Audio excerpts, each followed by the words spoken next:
بخاری کی اس حدیث میں آتا ہے کہ عبداللہ بن عباس کا جب یہ قول بیان کرتے ہیں حضرت سعید ابن جبیر، تو ان کو بعض تبع تابعین کہتے ہیں کہ جب ہم لوگوں سے یہ بیان کرتے ہیں نا کہ اس سے مراد خیر کثیر ہے، تو لوگ کہتے ہیں کہ نہیں، الکوثر سے مراد جنت کی ایک نہر ہے الکوثر۔ تو سعید ابن جبیر کہتے ہیں کہ جنت کی وہ نہر بھی تو خیر کثیر میں داخل ہے، حضور کو جو جنت کی نعمتیں ملیں گی وہ بھی کثرت کے ساتھ ملیں گی۔ تو یہ اس کی جو تفسیر ہے نا خیر کثیر والی، یہ سب سے آپٹیمل ہے، اس میں جو ہے وہ حوض کوثر بھی شامل ہے۔ جو صحیح مسلم میں حدیث ہے کہ نبی صلی اللہ علیہ وآلہ وسلم صحابہ میں بیٹھے تھے تو آپ کو اچانک ایک اونگ آئی، تھوڑی دیر بعد جب آپ کی آنکھ کھلی تو آپ مسکرا رہے تھے، اور پھر آپ نے کہا کہ ابھی ابھی اللہ تعالیٰ نے مجھ پہ یہ آیات نازل کی ہیں، بسم اللہ الرحمن الرحیم، یعنی آپ علیہ السلام نے بسم اللہ سے اسے سٹارٹ کیا، انا اعطیناک الکوثر فصل لربک وانحر ان شانئک هو الابتر۔ اور پھر آپ نے فرمایا کہ جانتے ہو یہ الکوثر کیا ہے؟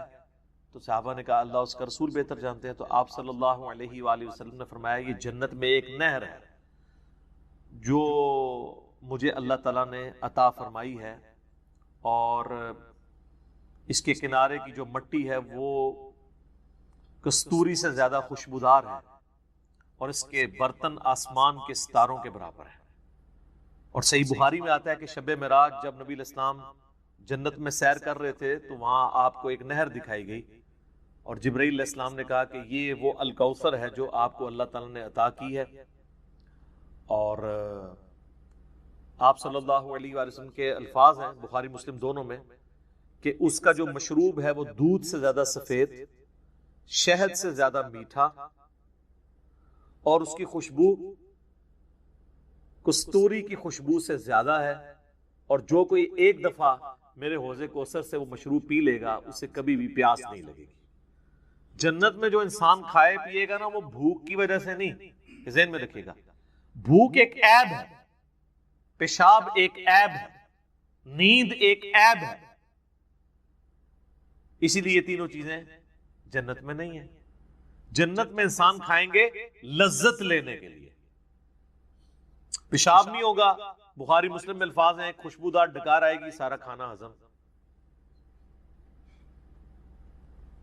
تو جنت چونکہ نعمتوں کا نام ہے، کوئی کمزوری نہیں، وہاں پہ نیند بھی نہیں ہے۔ یہاں پہ تو ہم نیند کیوں یوز کرتے ہیں؟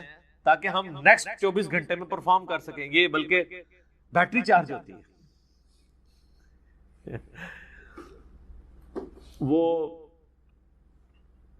میری خالہ جو ہے نا وہ بڑے پیارے الفاظ استعمال کرتی ہیں، ان کی بیٹیاں جب چھوٹی تھی نا تو سوئی ہوتی تھی نا تو کون سے پوچھتا تھا بیٹیاں کہتے ہیں چارجنگ تے لائی ہیں، کیونکہ بچے جب اٹھتے ہیں نا پھر تو آپ ان کو سنبھال بیٹھے، جب تک یہ سونا نہ جائیں سکون نہیں آتا۔ تو وہ جو سوتے ہیں نا وہ چارجنگ پہ لگے ہوئے ہوتے ہیں، پھر جیسے صبح انہوں نے اٹھنا ہے نا ایٹھلی اوپرلی کر دینی ہے۔ تو قیامت میں جنت والے دن آپ کو جنت میں چارجنگ کی ضرورت نہیں ہے، بلکہ نیند وہاں پہ ضرورت ہی نہیں، اللہ تعالیٰ نے ویسے ہی انسان کو اتنی انرجی دی ہوئی ہوگی۔ تو لہٰذا آپ علیہ السلام کا جو فرمان ہے نا کہ جو ایک بار پیے گا وہ کبھی پیاسا نہیں ہوگا، تو کسی کے ذہن میں خیال آ سکتا ہے کہ پیاسا نہیں ہوگا تو پھر پانی کی لذت کیا؟ وہ اللہ تعالیٰ نے جنت کی نعمتوں میں لذت ہی اتنی رکھی ہے کہ انسان لذت کی وجہ سے اس کو استعمال کرے گا۔ اور پھر انہی احادیث میں بخاری و مسلم کے موجود ہے کہ میرے حوض کوثر پہ پھر ایسے لوگ بھی لائے جائیں گے جن میں پہچانتا ہوں گا، اور جب میں انہیں مشروب پلانے لگوں گا تو میرے ان کے درمیان ایک آڑ قائم کر دی جائے گی، تو میں کہوں گا یہ تو میرے صحابہ ہیں، اصحابی اصحابی، امتی والی روایتیں بھی ہیں بخاری مسلم میں، اصحابی والی بھی ہیں۔ تو مجھے بتایا جائے گا کہ یا رسول اللہ آپ کو نہیں پتا آپ کے بعد انہوں نے دین میں بدعتیں جاری کر دی تھی اور الٹے قدم پھر گئے تھے، تو آپ صلی اللہ علیہ وآلہ وسلم فرماتے ہیں کہ پھر میں کہوں گا سحقا سحقا لمن غیر بعدی، ان پہ پھٹکار ہو، ان کو مجھ سے دور کر دو جنہوں نے میرے بعد میرے دین کو بدل دیا۔ یہ حدیث بخاری اور مسلم دونوں میں ہے، اور حوض کوثر والے چیپٹر میں امام مسلم اسے لے کے آئے ہیں، بخاری میں موجود ہے۔ اس حدیث پہ کامنٹس ہیں عبداللہ ابن ابی ملیکہ تابعی کے، وہ جب بھی حدیث بیان کیا کرتے تھے تو وہ کہا کرتے تھے اے اللہ ہم تجھ سے یہ دعا کرتے ہیں کہ تیرے نبی کی وفات کے بعد ان کے دل سے الٹے قدم نہ پھریں، آمین ثم آمین۔ تو اللہ تعالیٰ ہمیں حوض کوثر پہ آپ صلی اللہ علیہ وآلہ وسلم کے مبارک ہاتھوں سے مشروب نصیب فرمائے۔ یہ دعا انسان کو اپنے لیے کرنی چاہیے، ظاہر ہے کہ وہ اہل جنت ہوں گے۔ اور بخاری مسلم میں کہ اس کے جو برتن ہیں نا، وہ برتن ہی آسمان کے ستاروں کے برابر اس کی تعداد ہے۔ پورا ایک نقشہ کھینچا گیا۔ آپ مشکات کی 30 جلد میں حوض کوثر اور شفاعت والا چیپٹر نکالیں تو آپ کو وہ ساری احادیث مل جائیں گی۔ ترمذی اور ابن ماجہ میں ایک وہ حدیث بھی بڑی مشہور ہے جو حضرت انس بن مالک کہتے ہیں کہ یا رسول اللہ کیا آپ میری شفاعت کریں گے؟ تو آپ فرمایا میں کروں گا۔ تو یا رسول اللہ قیامت والے دن میں آپ کو کہاں تلاش کروں؟ تو آپ علیہ السلام فرمایا میزان عمل پہ آ جانا، جہاں میرے امتیوں کے نام مال تل رہے ہوں گے۔ یا رسول اللہ وہاں نہ پاؤں؟ تو فرمایا حوض کوثر پہ آ جانا۔ عرض کی وہاں پہ بھی نہ پاؤں؟ تو فرمایا پھر پل صراط پہ آ جانا۔ کہا وہاں پہ بھی نہ پاؤں؟ تو آپ فرمایا میں ان 3 جگہوں کے سوا کہیں اور نہیں ہوں گا، یا میں حوض کوثر پہ ہوں گا اپنے پیاسی امتیوں کو مشروب پلا رہا ہوں گا، یا پھر میزان عمل پہ ہوں گا شفاعت کے لیے، یا پھر میں پل صراط پہ ہوں گا اپنے امتیوں کے لیے سلامتی کی دعا کرنے کے لیے۔ تو یہ 3 جگہیں ہیں جہاں پہ آپ صلی اللہ علیہ وآلہ وسلم کو قیامت والے دن تلاش کیا جا سکتا ہے انشاءاللہ تعالی۔ تو یہ حوض کوثر میں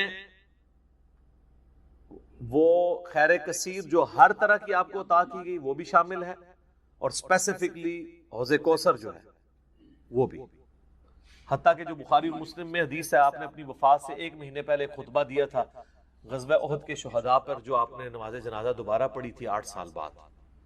اس میں الفاظ ہیں، آپ نے فرمایا کہ میرا ممبر جو ہے وہ حوض کوثر پہ لگا ہوا ہے۔ یہ والے جو الفاظ ہیں یہ دوسری حدیث میں، کیونکہ وہاں پہ ممبر نہیں تھا، یہ الفاظ ہیں بخاری اور مسلم کی وہ حدیث کہ میرے گھر سے میرے ممبر سے میرے گھر تک جنت کے ٹکڑوں میں سے ایک ٹکڑا ہے ریاض الجنہ، اس میں الفاظ ہیں اور میرا ممبر جو ہے وہ حوض کوثر پہ لگا ہوا ہے۔ یعنی آپ علیہ السلام وہ دیکھ رہے تھے حوض کوثر کا منظر، ٹائم میں گزار کے آپ کو دکھایا گیا۔ وہ جو بخاری مسلم کی وہ والی حدیث ہے عقبہ بن عامر والی، جو شہداء احد پہ آپ نے 8 سال بعد جنازہ پڑھا اپنی وفات سے 1 مہینہ پہلے، اور عقبہ ابن عامر کے الفاظ ہیں یہ آخری دفعہ میں نے رسول اللہ کو ممبر پہ دیکھا ہے، اس کے بعد میں نے آپ کو نہیں دیکھا۔ تو اس میں الفاظ ہیں، آپ نے فرمایا کہ میں اپنے حوض کوثر کو اس وقت بھی دیکھ رہا ہوں، اور دیکھنا میرے بعد جو ہے وہ مجھے تم سے یہ خطرہ نہیں کہ تم شرک میں مبتلا ہو جاؤ گے، بلکہ مجھے خطرہ ہے کہ تم دنیا کے مال میں پڑ جاؤ گے اور پھر اس کی لالچ میں ایک دوسرے کو قتل کرو گے اور تم بھی تباہ و برباد ہو جاؤ گے جس طرح اگلی قومیں تباہ و برباد ہوگی۔ تو اس میں بھی حوض کوثر کے الفاظ موجود ہیں۔ اور پھر میرے ایک کربلا والے ریسرچ پیپر میں بھی آپ کو پتہ ہے ایک حدیث ہے جو میں نے حوض کوثر کا ذکر اس حدیث کے اندر بھی موجود ہے، جب وہ سنن ابی داؤد کی ایک حدیث ہے نا، وہ عبید اللہ ابن زیاد کے پاس ایک وہ آتا ہے، ہاں یہ ابو داؤد کے اندر 4749 ہے۔ ابو طالو تابعی کہتے ہیں کہ میں ابو برزہ کو میں نے دیکھا کہ وہ گورنر یزید عبید اللہ ابن زیاد کے پاس آئے جبکہ وہ دسترخوان پر تھا، تو اس نے ابو برزہ کو آتے ہوئے دیکھا اور کہا کہ یہ تمہارا ٹھگنا محمدی ہے۔ استغفر اللہ، ان کا قد چھوٹا تھا تو ان کا اے گینڈا محمدی، یعنی محمدی اس نے اس لیے کہا کہ وہ حضور کا صحابی تھا۔ تو یہ کتنی سخت توہین کی عبید اللہ ابن زیاد نے۔ یہ وہی خبیث ہے جس کے بارے میں بخاری میں 3748 نمبر حدیث ہے، جس میں امام بخاری نے حسین کے ساتھ علیہ السلام لکھا ہے کہ یہ حضرت حسین کے حسن میں کلام کرنے لگا، تو انس بن مالک نے کہا کہ رسول اللہ کے سب سے زیادہ مشابہت رکھنے والے حسین تھے۔ یہ وہی عبید اللہ ابن زیاد ہے۔ تو یہ صحابہ کے گستاخ ہیں، آل امیہ ہیں، یہ بنو امیہ کے خدمت گار۔ تو اب آپ دیکھیں جب اس نے یہ بات کی نا، تو حضرت ابو برزہ اس کی طنزیہ بات کو سمجھ گیا۔ آپ نے فرمایا مجھے گمان نہیں تھا کہ میں ایسے لوگوں کے دور حکومت تک زندہ رہوں گا جو مجھے رسول اللہ کی صحبت پر آر دلائیں گے، کہ میری زندگی میں یہ وقت بھی آنا ہے کہ رسول اللہ کی وجہ سے ہمیں پوری دنیا پہ غلبہ ملا، اور اس غلبے کی حکومت کو جو لوگ انجوائے کر رہے ہیں عرب کے بدو، یہ رسول اللہ سے میری نسبت پہ مجھے آر دلائیں گے۔ کہ مجھے کہہ رہے ہیں کہ ٹھگنا محمدی، یعنی پنجابی سے کہتے ہیں گینڈا محمدی، نعوذ باللہ. تو اب اس نے فوراً پینترا بدلا، وہ کہنے لگا کہ محمد صلی اللہ علیہ وسلم کی صحابیت تمہارے لیے باعث زینت ہے، آر کا سبب نہیں. پھر کہنے لگا کہ میں نے تمہیں اس لیے بلوایا ہے کہ تم سے حوض کوثر کے بارے میں پوچھوں، کیا تم نے رسول اللہ سے اس کے بارے میں کچھ سنا ہے؟ تو ابو برزہ نے فرمایا ہاں، نہ ایک بار، نہ 2 بار، نہ 3 بار، نہ 4 بار، نہ 5 بار، میں نے کئی مرتبہ رسول اللہ صلی اللہ علیہ وآلہ وسلم سے حوض کوثر کے بارے میں سنا، اور جو حوض کوثر کو نہ مانے اللہ تعالیٰ اسے اس کا پینا نصیب ہی نہ فرمائے. اور پھر سیدنا ابو طالوت کہتے ہیں کہ سیدنا ابو برزہ رضی اللہ تعالیٰ عنہ غصے کی حالت میں وہاں سے تشریف لے گئے. انہوں نے بدعا دی کہ جو حضور کے حوض کوثر کو نہیں مانتا اللہ تعالیٰ اس کو حوض کوثر نصیب ہی نہ کرے. تو حوض کوثر جو ہے ایک ریالٹی ہے، اور قیامت والے دن کی چند بڑی ایکٹیویٹیز جو انسان کے لیے تسکین کا باعث ہیں، ان میں سے ایک عرش کا سایہ، اسی طریقے سے یہ حوض کوثر بھی ہے. اس گرمی کے اندر اللہ تعالیٰ کی نعمتوں میں سے بڑی نعمت ہے، ہم سب کو نصیب فرمائے، آمین ثم آمین. ٹھیک ہو گئی؟ اب میرے بھائیو جو یہ آیت مبارکہ آ رہی ہے نا، سورۃ النساء کی آیت نمبر 48، یہ متقاضی ہے کہ ہم بقیہ ساری گفتگو اسی کانٹیکسٹ میں کریں. یہ قرآن حکیم کی اگر میں کہوں نا سب سے کریٹیکل آیت ہے، تو میرا یہ دعویٰ غلط نہیں ہوگا. کائنات کی سب سے بڑی حقیقت کو آشکار کرنے والی یہ آیت مبارکہ ہے، تو یہ میرا دعویٰ غلط نہیں ہوگا. سورۃ النساء کی آیت نمبر 48 سورۃ النساء میں 2 دفعہ ریپیٹ ہوئی ہے، تھوڑے سے الفاظ کے فرق کے ساتھ. ایک 48 نمبر پہ اور اس کے بعد 116 کے اوپر جا کے یہ آیت آئے گی. شروع کے الفاظ سیم ہیں، بعد والے جو ہیں وہ تھوڑا سا فرق ہے. میں وہ دونوں آیات پڑھ دیتا ہوں اور اس کے اوپر پھر انشاءاللہ تفصیلی ڈسکشن کرتے ہیں. پہلے اس آیت مبارکہ کو ہم پڑھ لیں.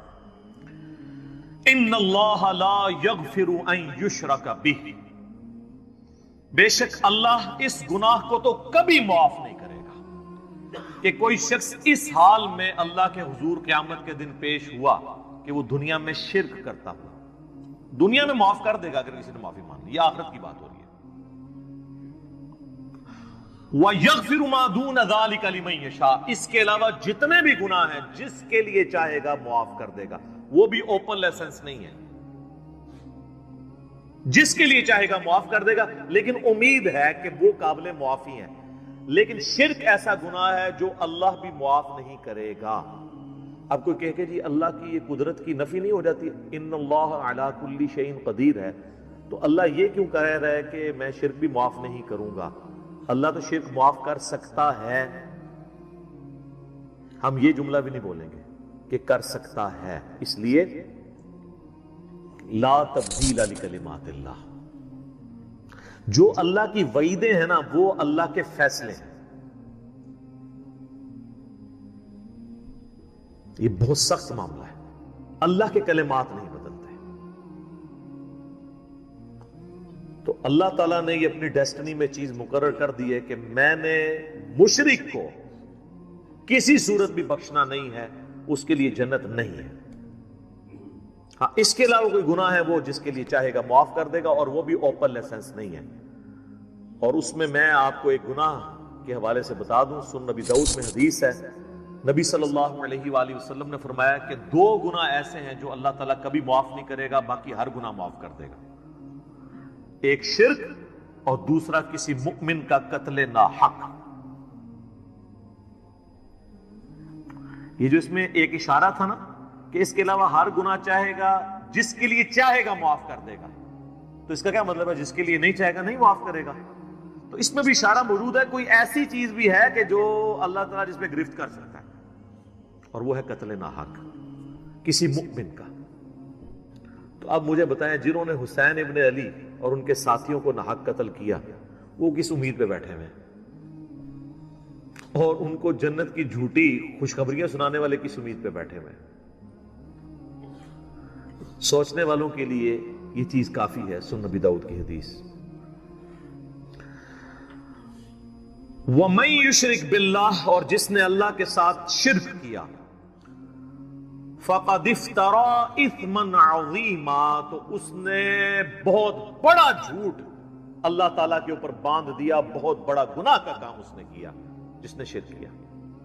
اچھا، سورہ نساء کی آیت نمبر 116 جب آئے گی نا، اس میں پہلے الفاظ تو یہی ہوں گے، ان اللہ لا یغفر ان یشرک بہ ویغفر ما دون ذلک لمن یشاء، لیکن اگلے الفاظ ہیں ومن یشرک باللہ فقد ضل ضلالا بعیدا، جو کوئی اللہ کے ساتھ شرک کرے وہ گمراہ ہوا اور گمراہی میں دور جاتا۔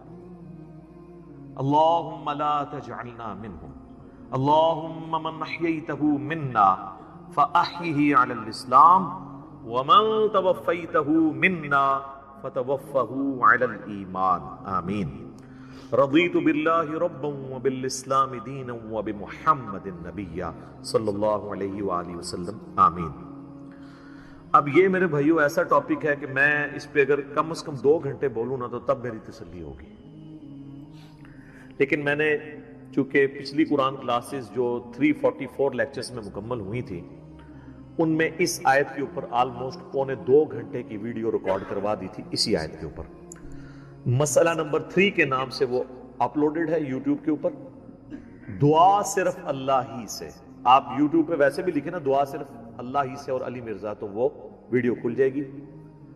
اور اس کے بعد بھی کئی ایک لیکچرز وقتاً فوقتاً میں نے ریکارڈ کروائے، وسیلے کے نام پر دھوکہ، مجھے تم سے شرک کا خطرہ نہیں، یہ اکثر آپ سنتے ہیں نا، تخت بلقیس والا واقعہ، موسیٰ اور خضر والا واقعہ علیہ السلام، ہر وہ چیز جسے دھوکہ کر کے نا قبر پرستی یا بابا پرستی یا بابوں سے مانگنا سکھاتے ہیں نا، ایک ایک چیز کے اوپر میں نے الگ سے تسلی کروائی ہے قرآن، بخاری اور مسلم کی روشنی میں، الحمدللہ۔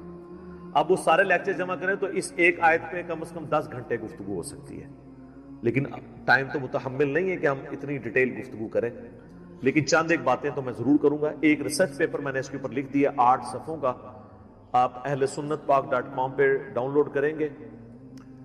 دعا صرف اللہ ہی سے، میں نے اس کا نام توحید، شرک اس طرح کا نہیں رکھا کیونکہ لوگ ان ناموں سے چڑھ جاتے ہیں، میں نے وہ چیز اس کے نام پہ رکھی کہ جس کے اوپر لوگ چڑھے ہیں۔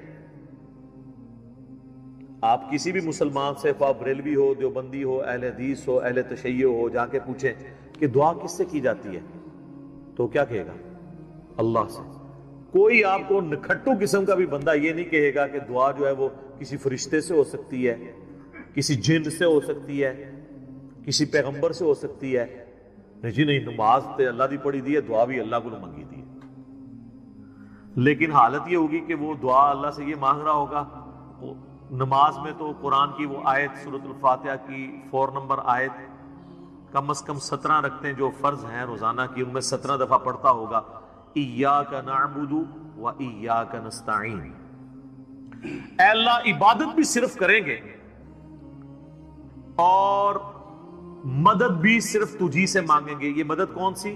دعا والی، غائب میں کسی کو پکارنا۔ ایک تو ہے آپ سامنے بیٹھے ہیں، یہ تو قرآن میں حکم ہے وَتَعَاوَنُوا عَلَى الْبِرِّ وَالتَّقْوَى وَلَا تَعَاوَنُوا عَلَى الْإِثْمِ وَالْعُدْوَانِ، نیکی اور پرہیزگاری کے کاموں میں ایک دوسرے کی مدد کرو، برائی میں مت کرو، یہ تو قرآن میں حکم ہے۔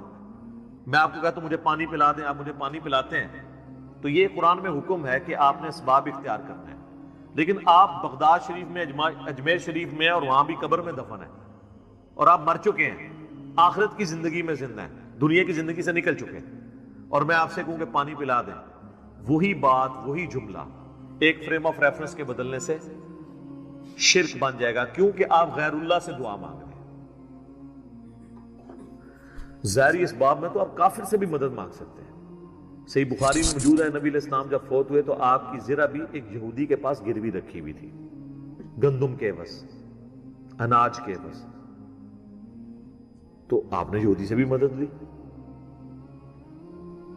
بعض لوگ کہتے ہیں جی نبی علیہ السلام نے غزوہ خیبر پر مولا علی سے مدد مانگی، بھئی مولا علی سامنے موجود تھے، وہ جتنے صاحب آپ کے ساتھ تھے وہ رسول اللہ صلی اللہ علیہ وسلم کے مددگار تھے دین کے اعتبار سے، لیکن آپ نے خیبر کے موقع پر اپنے چچا کو جو آرمی چیف تھے غزوہ بدر اور احد میں، حمزہ بن عبد المطلب، جو کہ اللہ کے شیر ہیں اور سید الشہداء ہیں، المستدرک الحاکم میں حدیث موجود ہے.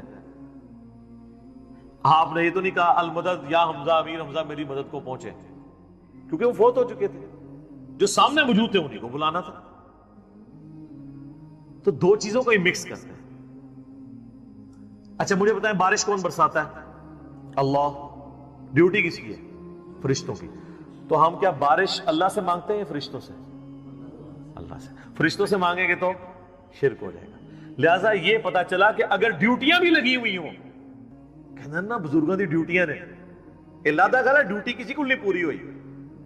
جس مزار دا کہنا نا ڈیوٹی ہے، سارے چرسی پوڈری افیمی اسی مزار تے بیٹھے ہوندے نے، اپنے مزار دے ہوتے ڈیوٹی نہیں پوری ہو رہی انہاں کو.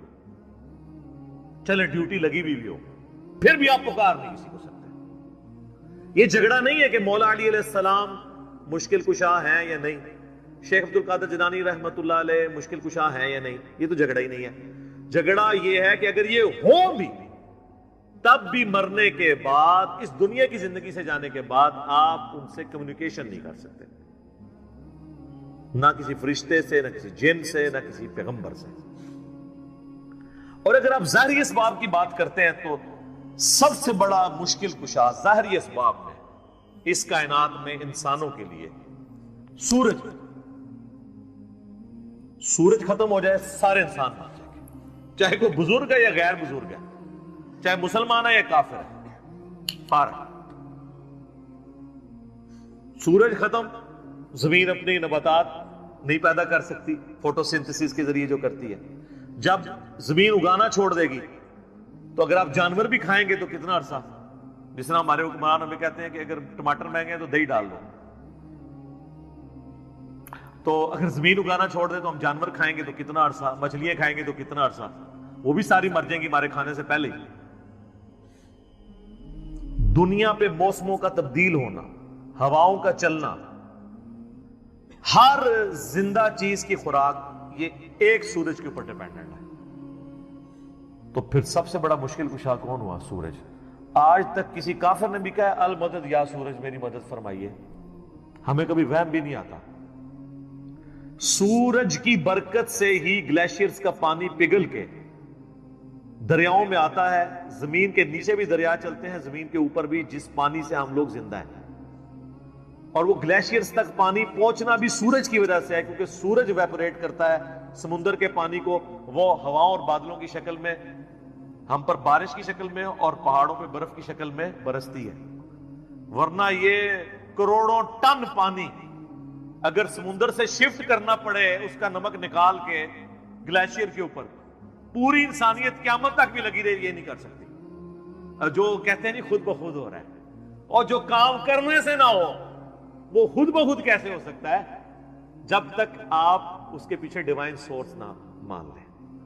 God is the only explanation of all the physical phenomena in this universe.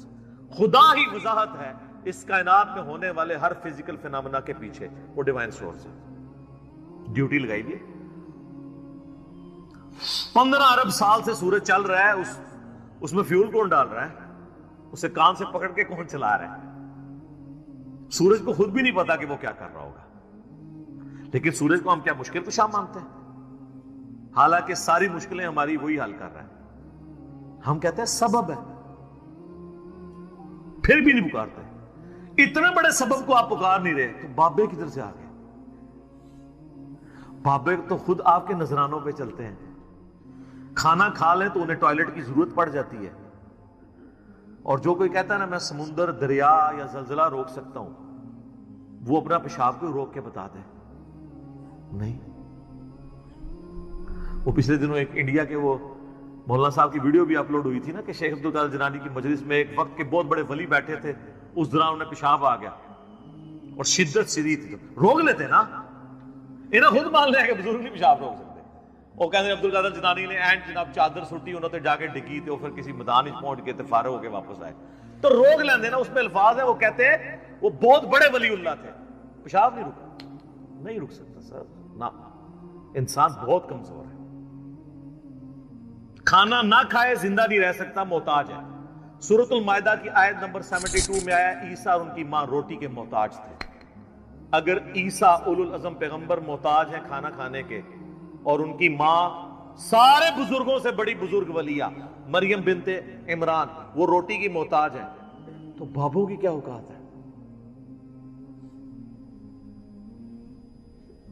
روٹی کے محتاج ہیں، اور روٹی کھا لیں تو نکالنے کے محتاج، نہ نکلے تو پھر پریشانی.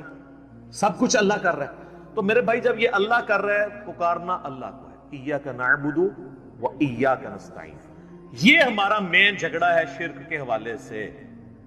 ہزاروں باتیں ایک طرف، اصل بات یہ ہے کہ اصل شرک ہوا ہے ایاک نستعین میں. عبادت کی کوئی شکل، نماز، روزہ، حج، زکوٰۃ، نظر، نیاز، سب اللہ کے لیے، سب دیتے بھی اللہ کے لیے. بس اصال ثواب کی نیت کرتے ہیں، وہ چھوٹا مسئلہ ہے. ٹھیک ہے، میت کی طرف سے اصال ثواب ہو سکتا ہے، لیکن ایاک نستعین میں مسلمانوں کی اکثریت شرک کر رہی ہوتی ہے. اچھا، نماز میں نہیں کرتی. نماز میں آج تک کسی نے یا علی مدد یا شیخ عبد القادر جیلانی مدد نہیں پڑھا. نماز میں کیا پڑھتے ہیں؟ ایاک نعبد و ایاک نستعین. تو سر مولا علی بھی نمازوں میں اللہ کو پکارتے تھے، نماز کے بعد بھی اللہ کو پکارتے تھے. مولا علی کا ماننے والا وہ ہوگا جو مولا علی کی طرح اللہ ہی کو پکارے، ورنہ مولا علی کا ماننے والا تو وہ نہ ہوا. تو یہ آپ دیکھیں کتنی بڑی جرت کا یہ لوگ کام کر رہے ہوتے ہیں. ہم جب سمجھاتے ہیں تو کہتے ہیں آپ گستاخی کر رہے ہیں. سر جب آپ عیسائیوں کو سمجھاتے ہیں نا کہ حضرت عیسیٰ ابن مریم اللہ کے بیٹے نہیں ہیں، تو عیسائی بھی یہی سمجھتے ہیں آپ حضرت عیسیٰ کی گستاخی کر رہے ہیں. اور قرآن میں تو بہت سخت بات آئی ہے. سورہ المائدہ کی آیت نمبر 17 میں لَقَدْ كَفَرَ الَّذِينَ قَالُوا إِنَّ اللَّهَ هُوَ الْمَسِيحُ ابْنُ مَرْيَمَ. بے شک وہ لوگ کفر کر رہے ہیں جو یہ کہہ رہے ہیں کہ عیسیٰ ابن مریم ہی اللہ ہیں. اس کے بعد کتنے سخت الفاظ ہیں. قل، اے نبی تم فرماؤ، فَمَن يَمْلِكُ مِنَ اللَّهِ شَيْئًا، اللہ کا کوئی کیا بگاڑ لے گا. ان اراد ان یہلک المسیح ابن مریم وامہ ومن فی الارض جمیعا، کہ اگر اللہ ارادہ کرے کہ عیسیٰ ابن مریم اور ان کی ماں کو اور ساری مخلوق کو ہلاک کر دے، اللہ کا کوئی کیا بگاڑ سکتا ہے. اچھا، شرک کیا عیسائیوں نے، مثال دے دی عیسیٰ ابن مریم کی توحید کے لیے. لہذا بابوں کی مثال آئے گی. سر عیسیٰ سے بڑا تو کوئی بابا نہیں ہے. وجیہا فی الدنیا والآخرہ ومن المقربین، سورہ آل عمران آیت نمبر 45. اور 5 اولو العزم پیغمبر جو سورۃ الاحزاب میں سورہ شورى میں آئے، محمد رسول اللہ، ابراہیم علیہ السلام، موسیٰ علیہ السلام، نوح علیہ السلام اور عیسیٰ علیہ السلام، ان میں سے ایک ہے عیسیٰ ابن مریم. اور اللہ فرما رہا ہے اللہ کا کوئی کیا بگاڑ لے گا اگر اللہ عیسیٰ اور اس کی ماں اور سب لوگوں کو ہلاک کر دے. وَلِلَّهِ مُلْكُ السَّمَاوَاتِ وَالْأَرْضِ، بادشاہت تو آسمان اور زمین کی اللہ کی ہے. وَمَا بَيْنَهُمَا، اور جو کچھ اس کے درمیان ہے اس کا مالک بھی اللہ ہے. يَخْلُقُ مَا يَشَاءُ، جو چاہتا ہے پیدا کرتا ہے. عیسیٰ کو بھی اس نے پیدا کیا، یہ اس کی مخلوق ہے. That's all، جس طرح اور مخلوقات ہیں. وَاللَّهُ عَلَى كُلِّ شَيْءٍ قَدِيرٌ، اور اللہ تعالیٰ ہر چیز کے اوپر قادر ہے. سر کس لیول پہ جا کے آپ کو اللہ سمجھائے، کس لیول کے اوپر جا کے. توحید کا معاملہ بہت سینسٹیو ہے. میں اکثر ایک جملہ بولتا ہوں، شرک is the most sensitive issue in the sight of Allah. Allah کے حضور شرک سے زیادہ کوئی حساس معاملہ نہیں ہے. اس لیے تو یہ آیت آئی ہے کہ اللہ نے ہر گناہ معاف کر دینا لیکن یہ معاف نہیں کرنا. لیکن سر ایک خوشخبری بھی ہے. سورۃ الفرقان کی آیت نمبر 70 میں آیا کہ اگر کوئی شرک سے دنیا کی زندگی میں توبہ کر لے، ہم اس کے گناہوں کو بھی نیکیوں سے بدل دیں گے. سبحان اللہ. میں بھی روزانہ 70 سے زیادہ دفعہ اپنے رب کی طرف استغفار لے کے آتا ہوں. استغفر اللہ و اتوب الیہ، نبی علیہ السلام. اور یہ 70 کا عدد آپ نے کثرت کے لیے بولا ہے. عربی میں 70 کا مطلب 70 ڈیجٹ نہیں ہوتا. 70 کا مطلب 1000 دفعہ بھی ہو سکتا ہے، 10,000 دفعہ بھی ہو سکتا ہے، 100 دفعہ بھی ہو سکتا ہے. کثرت کے لیے بولا جاتا ہے. تو استغفار تو بندے کی ضرورت ہے، یہ اللہ سے ایک نیکی ہے. اور ہر چیز کے ساتھ استغفار اٹیچ ہے. آپ دیکھیں کہ محفل سے اٹھنے کی جو دعا ہے اس میں استغفار ہے، سبحانک اللہم و بحمدک اشہد ان لا الہ الا انت استغفرک و اتوب الیک، سنن نسائی میں حدیث ہے۔ پھر سنن نسائی الکبریٰ میں حدیث ہے کہ نبی علیہ السلام وضو کے بعد بھی یہ دعا پڑھتے تھے، سبحانک اللہم و بحمدک اشہد ان لا الہ الا انت استغفرک و اتوب الیک، اور فرمایا یہ پڑھ لو تو یہ اللہ تعالیٰ قیامت کے دن تک کے لیے اس کو سنبھال کے رکھ دے گا، تمہیں اس کے عوض نیکیاں ملیں گی، ٹھیک ہے نا۔ تو رجوع اللہ، استغفار، ہر وقت اللہ کی طرف رجوع لاتے رہنا، اور سب سے بیسٹ یہ ہے کہ نماز کے تشہد کی آخری جو دعائیں والا پورشن ہے نا اس میں استغفار مانگیں، کیونکہ صحیح بخاری میں حدیث ہے جب درود شریف تشہد میں پڑھ چکو اس کے بعد جو چاہو اپنے رب سے مانگو، سجدوں میں بھی مانگیں، صحیح مسلم میں حدیث ہے سجدے میں انسان اپنے رب کے سب سے زیادہ قریب ہوتا ہے، تم خوب رب سے دعائیں مانگا کرو، اور نبی علیہ السلام نے دعا بھی سکھا دی، بخاری اور مسلم دونوں میں ہے کہ نبی علیہ السلام رکوع اور سجدے میں پڑھتے تھے سبحانک اللہم و بحمدک اللہم اغفر لی، یہ ہمارے وہ اذکار میں لکھا نا سبحانک اللہم و بحمدک اللہم اغفر لی، تو اس میں دعا ہی ہے۔ پھر دو سجدوں کے درمیان میں رب اغفر لی رب اغفر لی ہے۔ سر استغفار تو ہر جگہ ہی چل رہا ہوتا ہے، تو اللہ کی طرف رجوع لائیں اور اللہ سے امید رکھیں۔ دنیا میں کسی نے توبہ کر لی تو موجہ ہی موجہ، یہ آخرت کے لیے معاملہ ہے۔ تو شرک، یار آپ نے کیا شرک کیا ہوگا جو صحابہ کرام نے قبول ایمان سے پہلے کیا؟ سر صحیح مسلم میں حدیث ہے 321 نمبر، میں نے کربلا والے ریسرچ پیپر میں ڈالی، بڑی لمبی حدیث ہے۔ عمر بن عاص رضی اللہ تعالیٰ عنہ کہتے ہیں کہ جب مجھے یہ اندازہ ہوا کہ اب نبی علیہ السلام یعنی غلبہ پائیں گے، یعنی اللہ نے ان کا سینہ اسلام کے لیے کھول دیا، اسلام قبول کرنے کے لیے نبی صلی اللہ علیہ وآلہ وسلم کی خدمت میں حاضر ہوئے، تو خود ہی بتاتے ہیں، اور انہوں نے اپنے نزع کے عالم میں موت کے وقت میں اپنے بیٹے کو، بڑی لمبی بڑی رکت انگیز حدیث ہے، میرا یوٹیوب پہ کلپ بھی ہے، عمر بن عاص کی موت کے وقت کو اشک بار آنکھوں سے سننے والی۔ تو خیر اس میں یہ بھی الفاظ ہیں، کہتے جب میں نبی صلی اللہ علیہ وسلم کے پاس ایمان لانے کے لیے گیا نا تو نبی علیہ السلام نے اپنا دایاں ہاتھ آگے بڑھایا بیعت کرنے، تو کہتے ہیں میں نے دایاں ہاتھ بڑھایا لیکن حضور کے ہاتھوں میں ہاتھ دینے سے پہلے ہی کھیں، میں نے کہا یا رسول اللہ پہلے مجھے گارنٹی دیں کہ میں نے جو کچھ اسلام کے خلاف سازشیں کی ہیں پچھلے 19 سال میں، اسلام کے آنے کے بعد 19 سال تک اسلام کے خلاف یہ اور خالد ابن ولید دونوں، یہ دونوں کٹھے مسلمان ہوئے تھے ایک ہی دن ایک ہی وقت میں، 19 سال۔ پھر اسلام کی حالت میں انہیں 19 سال نہیں ملے ہیں حضرت خالد ابن ولید، کفر میں ملے ہیں، اسلام میں تھوڑا وقت ملا ہے۔ تو حضرت عمر بن عاص کہتے ہیں میں نے ہاتھ کھینچ لیا، میں نے کہا یا رسول اللہ پہلے گارنٹی دے میرے سارے گناہ معاف ہوں۔ تو آپ صلی اللہ علیہ وسلم نے فرمایا کہ اے عمر، کیا تجھے نہیں پتا کہ اسلام پچھلے کے سارے گناہوں کو معاف کر دیتا ہے، اور اللہ کی راہ میں ہجرت پچھلے کے سارے گناہوں کو معاف کر دیتی ہے، اور حج مبرور پچھلے کے سارے گناہوں کو معاف کر، تو یعنی اسلام لے کر آنا کتنی بڑی دولت ہے۔ تو یہ تجدید ایمان کرنا، کلمہ پڑھ کے یہ اپنا تجدید ایمان والا معاملہ بھی کرتے رہنا چاہیے، یہ بھی ایک توبہ کا ذریعہ ہے۔ اللہ سے امید رکھیں، اللہ کو اصل میں باغی پسند نہیں ہے، جو گناہ کر کے توبہ کر لیتے ہیں نا وہ اللہ کو بڑے پسند ہیں، اتنے پسند ہیں کہ ایک بڑی عجیب و غریب روایت ہے صحیح بخاری اور مسلم میں، صحیح مسلم میں ذرا زیادہ ڈیٹیل ہے کہ نبی علیہ السلام فرماتے ہیں اگر تم گناہ کرنا چھوڑ دو گے تو اللہ تعالیٰ تمہیں ختم کر دے گا، اور ایسی مخلوق لے کے آئے گا کہ جو گناہ کرتی ہو اور اللہ ان کو معاف کر کے خوشی محسوس کرے۔ اچھا اس کو بعض لوگوں نے دوسری طرف لے لیا، ان کا جی اللہ تعالیٰ گناہوں سے بڑا خوش ہوتا ہے، نہیں نا، اصل میں یہ بتانا چاہ رہے تھے نبی صلی اللہ علیہ وآلہ وسلم کہ انسان کے اندر بلٹ ان فالٹ رکھا گیا ہے کہ وہ غلطی کرے گا، اصل مسئلہ یہ ہے کہ وہ آدمی بنے۔ آدم نے اپنی غلطی کو جسٹیفائی کیا نہیں، جب غلطی کی تو کیا کہا ربنا ظلمنا انفسنا وان لم تغفر لنا وترحمنا لنکونن من الخاسرین، معاف کر دیا اللہ نے۔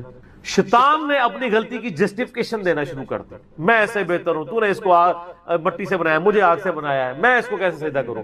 جو اپنی غلطی کی جسٹیفیکیشن دے وہ شیطان ہوتا ہے، اور جو اپنی غلطی کی جسٹیفیکیشن دیے بغیر سیدھی معافی مانگ لے وہ آدمی ہوتا ہے۔ ہم کہتے ہیں نا آدمی، آدم کے ساتھ اس کی مضبوط ہو جاتی ہے۔ تو رجوع اللہ، تو وہ نبی علیہ السلام یہ بتانا چاہ رہے تھے کہ ایسی مخلوق جو گناہ نہ کرے وہ تو آلریڈی اللہ کے پاس موجود ہے، فرشتے۔ اللہ نے انسان اور جن کو ایسی مخلوق بنایا ہے جو اپنی ول سے اپنے رب کو چوائس کرے، فَأَلْهَمَهَا فُجُورَهَا وَتَقْوَاهَا، ان میں یعنی برائی کا مادہ بھی رکھ دیا، اچھائی کا بھی، وہ خود اپنی عقل ایز اے انسٹرومنٹ یوز کر کے یہ اللہ تعالیٰ کو خود سے وہ چوز کرے۔ ایسی مخلوق اللہ کو چاہیے تھی۔ سر یہی وہ چیز ہے جیسے انسان فرشتوں سے افضل ہو جاتا ہے، اور میں اکثر کہا کرتا ہوں کہ یہ وہ دولت ہے جو جبرائیل کے پاس بھی نہیں ہے۔ سر جبرائیل مجھ سے اگر میرا ایمان ایکسچینج کرنا چاہے نا میں نہیں کرتا۔ جبرائیل نے خدا کو مانا ہے خدا کی مرضی سے، اور میں نے خدا کو مانا ہے اپنی مرضی سے، اس کا کوئی ایکویلنٹ نہیں۔ اسی لیے انسان اشرف المخلوق، اسی لیے انسان کو اللہ نے اتنا درجہ ہے فرشتے سے بہتر انسان بننا، مگر اس میں لگتی ہے محنت زیادہ۔ انسان بنے، آدمی بنے، یہ نہ ہو کہ اولئک کالانعام بل ہم اضل، جو سورۃ الاعراف میں ہے کہ وَلَقَدْ ذَرَأْنَا لِجَهَنَّمَ كَثِيرًا مِنَ الْجِنِّ وَالْإِنسِ، جنوں اور انسانوں کی اکثریت دوزخ کے لیے ہی پیدا ہوئے ہیں۔ یہ اللہ نے ایکسپرٹ اوپینین دیا، یہ نہیں ہے کہ میں نے دوزخ کے لیے ان کو بنایا۔ ساتھ یہ ہے کہ ہم نے ان کو کام دیے تھے، یہ سنتے نہیں، سننے کا سا نہیں سنتے، آنکھیں دی تھی دیکھتے نہیں، دیکھنے کا سا دیکھتے نہیں، یعنی عبرت والا، اور عقل دی تھی، دل دیے تھے، آپ عقل کر لیں ترجمہ، دل کر لیں، وہ سوچتے نہیں ہیں۔ اولئک کالانعام بل ہم اضل، یہ تو چوپایوں کے مانند ہے بلکہ ان سے بھی بدتر ہیں، جو آنکھ، کان اور عقل کو یوز کر حق بات تک نہیں پہنچتے۔ ولا تقف ما لیس لک بہ علم، 10 کمانڈمنٹس میں سے 9 کمانڈ کیا ہے؟ سورہ بنی اسرائیل آیت نمبر 36۔ اے انسان کسی چیز کی پیروی اس وقت تک مت کرنا جب تک تجھے اس کے بارے میں ڈیفینیٹ علم حاصل نہ ہو جائے۔ ان السمع والبصر والفؤاد کل اولئک کان عنہ مسئولا، بے شک کان، آنکھیں اور عقل ان کے بارے میں پوچھا جائے گا، تم نے ان کو یوز کر کے حق بات تک پہنچنے کی کوشش کیوں نہیں کی ہے؟ اچھا ہم کوشش ماشاءاللہ کر رہے ہیں لیکن دنیا میں حق بات تک پہنچنے کی۔ میں آپ سے ایک چھوٹا سا سوال کرتا ہوں، آپ موٹر بائک پہ جا رہے ہو، دن کے وقت آپ نے ہیڈ لائٹ کھولی ہوئی ہو، سامنے سے آپ کو کوئی یوں اشارہ کرے تو آپ اسے گالی سمجھیں گے؟ فوراً ہیڈ لائٹ آف کریں گے۔ لیکن معذرت کے ساتھ آپ کوئی دینی غلطی کر رہے ہو اور آپ کو کوئی ہائی لائٹ کرے تو آپ اس دینی غلطی کے ہائی لائٹ ہونے کو اسی اشاری کی طرح سمجھیں گے یا آگے سے اس کو پڑھ دیں گے؟ جہاں تو یہی ہوتا ہے، پڑھ دیتے ہیں۔ اسی لیے لوگ اکثر لوگ بتانا ہی چھوڑ گئے ہیں، وہ کہتے ہیں یار کہ دسیو کتنے بوڑھے ہو چکے ہیں، وضو کرنے کا طریقہ نہیں، یہاں تک صرف بازو اوپر کیا ہوتا ہے، ان کو پتہ نہیں کہ کون سمیت دھونا ہے، سال لوگ دیکھ رہے ہوتے ہیں، کہتے ہیں یار چھوڑ۔ حالانکہ وہی بندہ اس وقت گڑھے میں گرنے لگے نا تو کتنے لوگ اس کو پکڑانے کے لیے آ جائیں گے، کیونکہ وہ فزیکلی نظر آ رہا ہوگا نا، آخرت کا گڑھا نظر نہیں آ رہا نا، انسان کہتا ہے خیر ہے۔ یہی ہمدردی ہماری آخرت کے پوائنٹ آف ویو سے بھی ہونی، اور یہی حوصلہ ہمیں سننے کے اعتبار سے بھی ہونا چاہیے۔ میں اکثر کہتا ہوں کہ دنیا میں اگر آپ کو گالی دے کے بھی آپ کے دنیا کے نفع کی کوئی بات کرے نا، فلانا ٹنگیا تو اتنے بیٹھے ہیں، ادھر تو اناؤنسمنٹ ہوئی ہے کہ جناب جو اپنا شناختی کارڈ لے کے آ جائے تو اس کو راشن فری مل رہا ہے، تو آپ کو اس دوست کی گالی یاد آئے گی کہ یار بڑی مہربانی، بعد میں بھی آ کے بھی شکریہ ادا کریں گے۔ لیکن وہی دوست آپ کو پیار محبت سے بات سمجھائے کہ یار یہ تم غلط کر رہے ہو، آپ اس کو کتے کی طرح پڑ جاتے ہیں، اور کوئی نہیں تو کہتے ہیں اس کو تمیز ہی نہیں بات کرنے کی۔ دنیاوی طور پہ وہ گالی نکال کے بھی دنیاوی فائدے کی بات کرے تو آپ تمیز کو نہیں دیکھتے، اور آپ کے آخرت کے فائدے کی بات وہ لجاجت سے بھی کرے تو آپ کہتے ہیں تمیز سے نہیں بات کر رہا۔ اصل میں آپ نے خود کبوتر کی طرح آنکھیں بند کی ہوئی ہیں، بلی کو غائب کرنا چاہتے ہیں لیکن بلی غائب نہیں ہوگی، تھوڑی دیر بعد آپ کی گردن مروڑ لے، بولے اعوذ باللہ تعالیٰ۔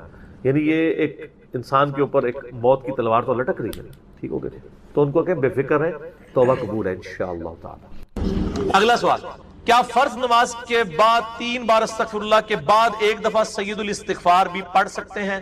یہ بدعت تو شمار نہیں ہوگا؟ نہیں، کوئی بدعت نہیں ہوگا۔ صحیح مسلم میں حدیث ہے کہ نبی علیہ السلام فرض نماز کے بعد 3 دفعہ استغفر اللہ پڑھتے تھے اور پھر ایک دفعہ پڑھتے تھے اللہم انت السلام و منک السلام تبارکت یا ذا الجلال والاکرام۔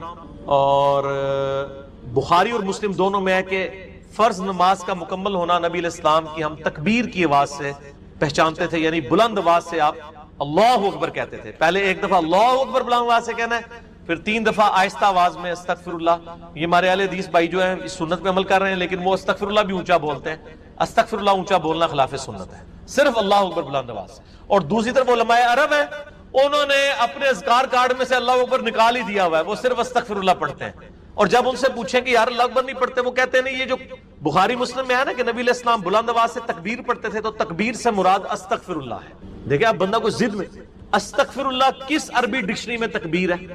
اگر آپ نہیں مانتے تو ہم آپ کو علم الکلام اور فقہ والا جواب دیتے ہیں۔ بخاری مسلم میں حدیث ہے، حضرت ابو ہریرہ کہتے ہیں کہ نبی علیہ السلام جب نماز شروع کرتے تو تکبیر کہتے، جب رکوع میں جاتے تو تکبیر کہتے، جب رکوع سے سر اٹھاتے تو سمیع اللہ لمن حمیدہ ربنا ولک الحمد کہتے، جب سجدے میں جاتے تو تکبیر کہتے، جب سجدے سے سر اٹھاتے تو تکبیر کہتے۔ تو کیا وہ استغفر اللہ کہتے تھے؟ کہتے نہیں، وہ اللہ اکبر ہی ہوتا تھا۔ تو بخاری مسلم میں جو ہے کہ نماز کا ختم ہونا میں تکبیر کی آواز سے پہچانتا تھا، تو وہ بھی پھر استغفر اللہ نہیں، تکبیر ہی ہے۔ یہ میں نے فقی علماء عرب کو بھی دی تھی، اور وہ بڑے ضد میں ہیں۔ وہ کسی کارڈ کے اوپر ان سے جو عربی کارڈ بھی چھپ کے آتے ہیں نا، آپ لوگ اگر دیکھیں نا وہ اللہ اکبر نہیں لکھا ہوتا، یہ تو شکر ہے دارالاسلام والوں نے، چونکہ انٹرنیشنلی سب سے بڑا ادارہ ہے اہل حدیث کا، انہوں نے جو اذکار والے چھاپے اس میں اللہ اکبر چھاپا ہے تو یہ عام ہوا ہے، ورنہ پاکستان کے اہل حدیث بھی اس کے اندر مبتلا ہو گئے تھے۔ اب ایون یہاں جو عرب ملکوں سے اہل حدیث آتے ہیں نا، وہ اللہ اکبر نہیں اونچا کہتے ہیں، وہاں پہ ٹرینڈ نہیں ہے، وہ سنت ہی کھا گئے ہوئے۔ دیکھو ایک سوال میں کتنے جواب دیتے ہیں۔ تو استغفر اللہ کے بعد آپ سید الاستغفار پڑھ سکتے ہیں، بخاری میں حدیث ہے جو بندہ سید الاستغفار صبح کے وقت ایک دفعہ پڑھ لے پورے یقین کے ساتھ، یہ انٹرنیشنل نمبر کے مطابق ہے 6306۔ ٹھیک ہے جی، ابھی تو میں جوان ہوں۔ اللہم انت ربی لا الہ الا انت خلقتنی وانا عبدک وانا علی عہدک ووعدک ما استطعت اعوذ بک من شر ما صنعت ابوء لک بنعمتک علی وابوء بذنبی فاغفر لی فانہ لا یغفر الذنوب الا انت۔ جو صبح کے وقت پورے یقین سے پڑھ لے، شام سے پہلے مر گیا تو جنتی، اور جو شام کو پڑھ لے صبح سے پہلے پڑھ گیا تو جنتی۔ یہ صبح شام کے اذکار بلو کارڈ میں ہمارا یہ ذکر موجود ہے، آپ یہ سید الاستغفار فرض نماز کے بعد پڑھ سکتے ہیں، بلکہ سنت بھی ہے۔ گرین کارڈ میں ہم نے نہیں ڈالا، ہوا جگہ نہیں تھی۔ مسند البزار میں صحیح سند کے ساتھ یہ حدیث موجود ہے کہ نبی علیہ السلام فرض نماز کے بعد بھی ایک دفعہ سید الاستغفار پڑھتے تھے۔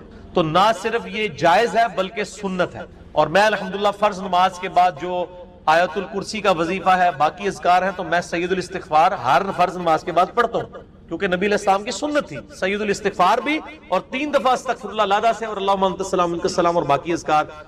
اور یہ تو میں صرف سمجھانے کے لیے کہہ رہا ہوں، یہ تو آپ گن بھی نہیں سکتے۔ قرآن پاک میں اللہ تعالیٰ نے فرمایا نا کہ اللہ کی نعمتیں اتنی زیادہ ہیں کہ تم انہیں شمار کرنا چاہو تو شمار بھی نہیں کر سکتے۔ تو وہاں سے اللہ تمہیں رزق دے گا، تمہیں گمان بھی نہیں۔ اب رزق کے لیے ضروری نہیں ہے کہ آپ کے پاس مال و دولت اور آپ کے ایسٹس بڑھ جائیں، یہ بھی اللہ تعالیٰ کا بہت بڑا رزق ہے کہ آپ کے پاس جو تھوڑے بہت ایسٹس ہیں وہ سلامت ہیں۔ کسی ایک میڈیکل کیس کسی گھر کے اندر 1 کروڑ پرتی بندے کو بھی لا کے زیرو پہ کھڑا کر سکتے۔ آپ کی زندگی میں کئی ایسے کیسز ہوئے ہوں گے، جدادیں تک بک جاتی ہیں۔ اور مجھے واصف علی واصف صاحب کی بات یاد آ گئی، وہ کہتے ہیں میں وہ مسجد میں بیٹھا ہوا تھا تو ایک بندے کو میں نے دیکھا کہ وہ دعا مانگ رہا ہے کہ یا اللہ 25 سال پہلے جو میں نے دعا تجھ سے کی تھی وہ واپس لے لے، بس یہ دعا کر رہا ہے۔ کہتے ہیں وہ فارغ ہوا تو میں نے اس سے پوچھا کیا ہوا؟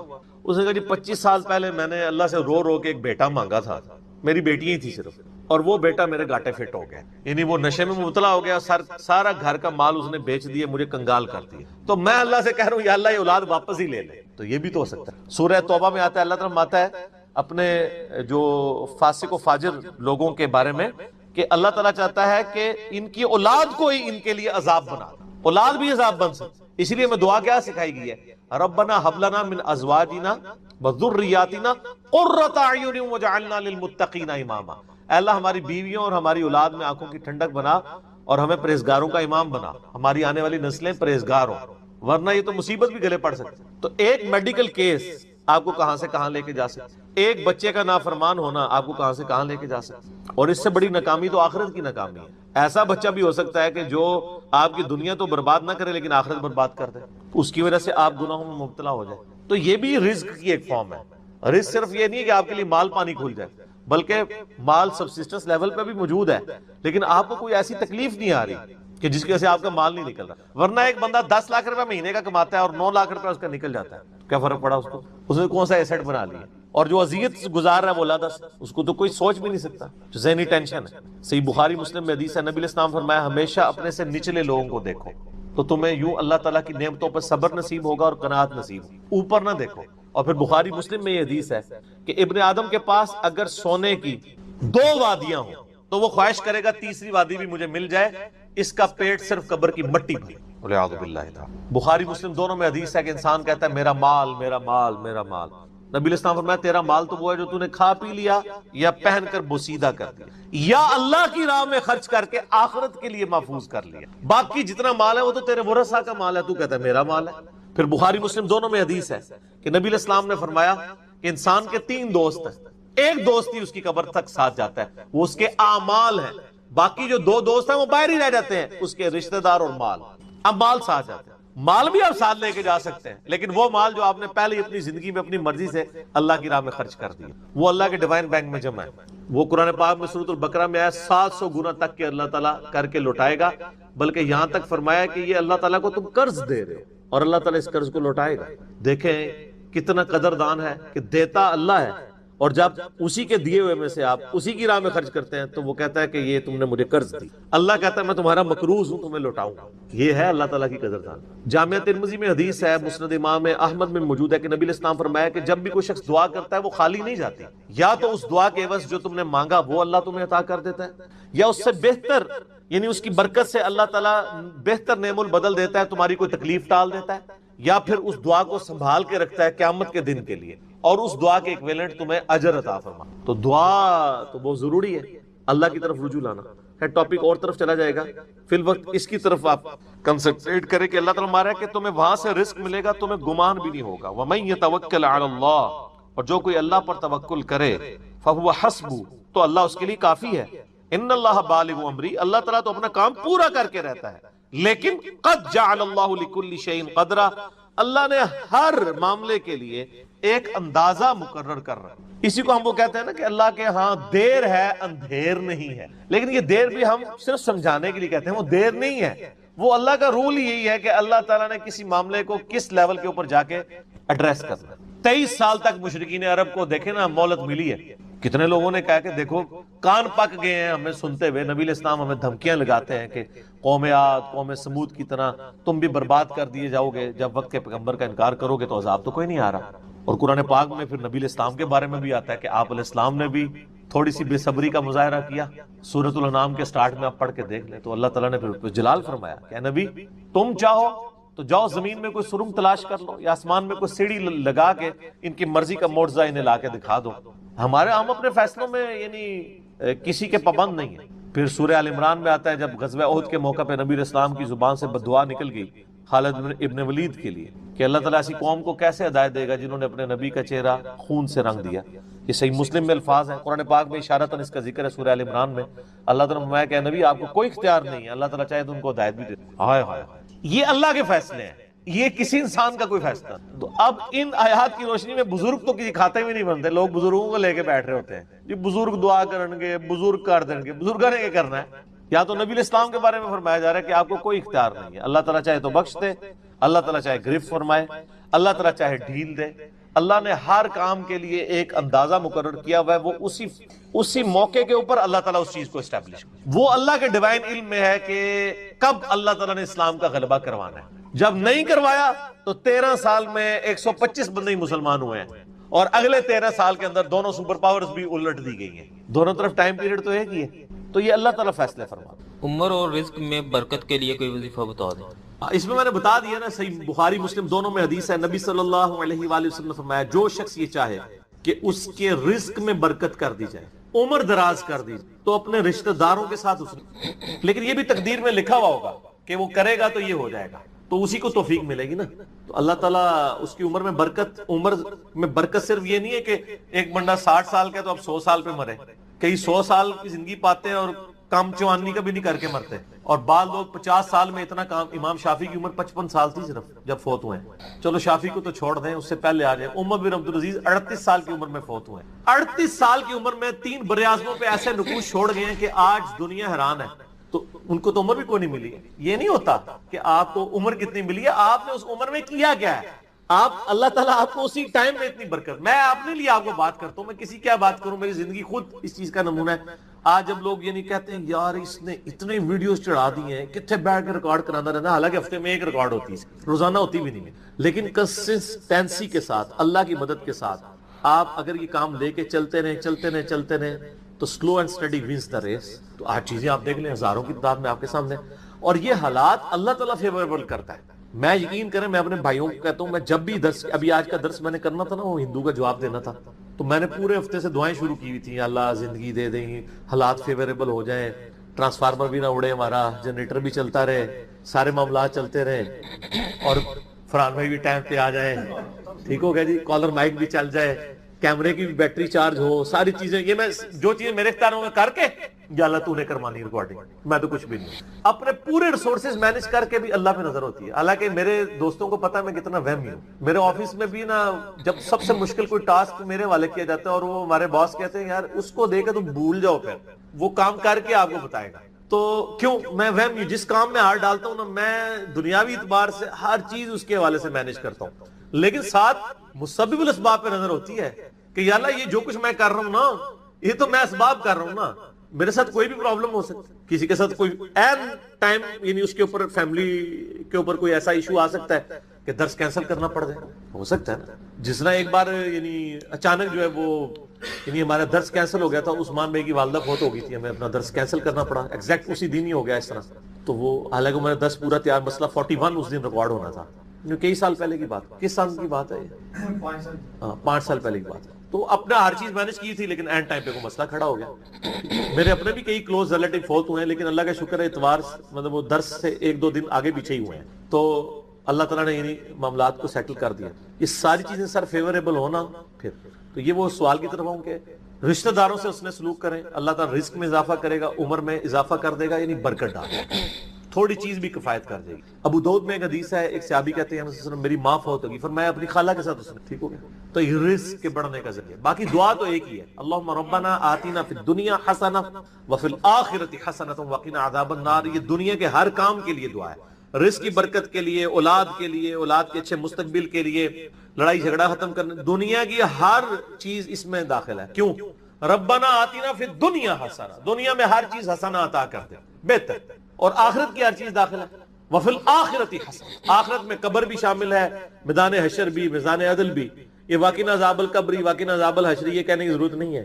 بخاری مسلم میں حدیث ہے جو مر گیا اس کی قیامت قائم ہوگی, وہ آخرت میں داخل ہوگا. اس میں سب کچھ ہے. اس میں ایک صحیح مسلم کی حدیث میں بتا دیتا ہوں, ایک صحابی تھے, بیماری کی وجہ سے اتنے کمزور ہو گئے کہ چڑیا کی طرح ان کا جسم ہو گیا. یہ آپ کو دعا والے چیپٹر میں مشکات میں دوسری جلد میں بھی یہ حدیث صحیح مسلم کی. نبی صلی اللہ علیہ وآلہ وسلم عیادت کے لیے آئے, آپ نے حالت دیکھی, آپ نے فرمایا وہ تو اللہ سے کیا مانگتا ہے؟ آپ کو پتہ چل گیا کہ مسئلہ کوئی گمبھیر ہے. کیا یا رسول اللہ, میں اللہ سے ایک ہی دعا کرتا ہوں کہ یا اللہ جو تو نے مجھے آخرت میں عذاب دینا ہے نا وہ دنیا میں دے, نعوذ باللہ من ذالک, اللہم اجرنا من النار. نبی صلی اللہ علیہ وسلم نے فرمایا سبحان اللہ, اللہ پاک ہے غلطیوں سے. اس کا مطلب یہ ہوتا ہے یہ انسان ہی غلطیاں کرتا ہے. اور تو اللہ سے یہ چیز مانگ رہا ہے, اور تیرے اندر ہمت ہے کہ تو آخرت کیا دنیا کا بھی اللہ کا عذاب برداشت کر سکے. اور تجھے تو چاہیے تھا تو دعا کرتا اللہم ربنا آتینا فی الدنیا حسنہ وفی الآخرۃ حسنۃ وقنا عذاب النار. وہ دنیا اور آخرت میں, یہ فنیٹک وہ صوفیہ والا کنسیپٹ نہیں, ٹھیک ہے, کہ دنیا میں گگڑے بن کے رہو اور اس طریقے سے جوئیں بھی ڈلی رہے اور کپڑے بھی اتارے رکھو اور پہنچے ہوئے بزرگ, یہ پتہ لگا کتنے پہنچے نا, ٹھیک ہے. تو وہ صحابہ کہتے ہیں جب انہوں نے یہ دعا کی نا تو چند ہی دنوں میں وہ اس طرح صحیح ہو گیا جیسے مردہ زندہ ہو جاتا ہے اس دعا کرنے کی. دنیا کی ہر بلائی, کیوں بندہ نے پیپروں میں پاس ہونا یہ دعا کرے, لیکن صرف دعا کی کوشش بھی کرے گا, کوشش کے بعد دعا کرے, دونوں چیزیں پہلے ہیں. کوئی شخص اپنے اوپر خود تقدیر غالب کروا دے نا پھر دعا کچھ نہیں کرتی ہے. یعنی ایک بندہ کہے کہ میں بسم اللہ پڑھ کے ساکٹ میں 2 انگلیاں ڈال دوں, وہ آپ نے اپنے اوپر تقدیر خود غالب کرا لی ہے. آپ کہہ نہیں میں بسم اللہ الذی لا یضر دعا پڑھ لوں اور جا کے میں جناب کوبرا سانپ کے آگے ہاتھ ایسے کر دوں تو سر وڑ لے گا تو ہم چھڑے گا نہیں, کیونکہ آپ نے خود اپنے اوپر تقدیر غالب کروائی نا. جب آپ اپنے اوپر خود تقدیر غالب کرواتے ہیں, آپ بسم اللہ الذی لا یضر پڑھ کے یہ تو نہیں کہ اسٹیئرنگ سے ہاتھ اٹھا لیں اور آنکھیں بند کر لیں تو جا کے ٹھوکیں گے سیدھے. جب کوئی شخص خود تقدیر غالب کرواتا ہے پھر دعا کچھ نہیں کرتی. اس کی دعا ہے تدبیر کے ساتھ, کیونکہ اس طرح دنیا کا نظام نہیں چل سکتا تھا نا. تو یہ ان دعاؤں کا یہ ہوگا کہ جو ناگہان, اسی لیے آپ دیکھیں حدیث کے الفاظ کیا ہیں کہ ناگہانی آفت, خود لائی ہوئی آفت نہیں, ناگہانی آفت. آپ جا کے سانپ کے بل میں جا کے ہاتھ کو سیڑ دیں اور آپ کے میں نے پڑھا اعوذ بکلمات اللہ التامات من شر ما خلق, کچھ بھی نہیں ہونا, کیونکہ آپ نے اس دعا کی خود وائلیشن کر دی. ناگہانی آفت ٹلے گی, ٹھیک ہو گیا. اور جو آپ اپنے اوپر خود طاری کریں گے وہ نہیں ٹلنے, وہ اس طریقے سے نہیں ٹلے. اس لیے یعنی یہ دعائیں وغیرہ پڑھیں, اس کے بعد تدبیر بھی کیا کریں. ویسے ہم باقی معاملات میں کرتے ہیں, کسی شخص نے صرف دعا پڑھ کے اپنا پیٹ نہیں بھرا, نہ پیاس بجھائی ہے, ہمیشہ کھانا بھی کھاتے ہیں پانی بھی, اور ان کو کہتے ہیں اسباب بھی ساتھ رکھتے, ٹھیک ہو گیا. وما من دابۃ فی الارض, اور زمین پہ چلنے پھرنے والی کوئی بھی مخلوق ایسی نہیں ہے, الا علی اللہ رزقها, مگر یہ کہ اس کا رزق اللہ کے ذمہ کرم کے اوپر ہے. ہمیں تو چند ایک مخلوقات نظر آ رہی ہیں نا جن کا رزق آپ دیکھ رہے ہیں. ابھی اگر آپ کو ویل مچھلی کا رزق بتایا جائے جو پیسیفک میں اور اٹلانٹک میں آج بھی ہزاروں کی تعداد کے اندر ہے, ایک چھوٹی ویل مچھلی بھی ایک وقت کا 500 کلو گوشت کھا جاتی ہے, 500 کلو.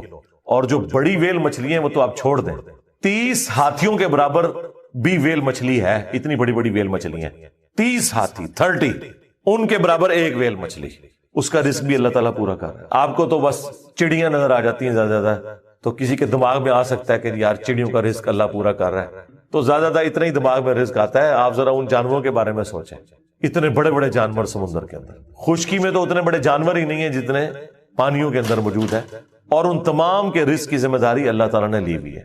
لیکن یہ رزق کی ذمہ داری ہے کوشش کے ساتھ جڑی ہوئی ہے۔ یہ نہ سمجھیں کہ ویل مچھلی کے منہ میں آ کے اللہ تعالیٰ کوئی چیز ڈال دیتا ہے، نہیں، کوشش کرنی پڑتی ہے، انسان کو بھی کوشش کرنی پڑتی ہے۔ اللہ نے دنیا کو اسباب کے ساتھ جوڑا ہوا ہے، ہاں کوشش کرو گے رزق ملے گا۔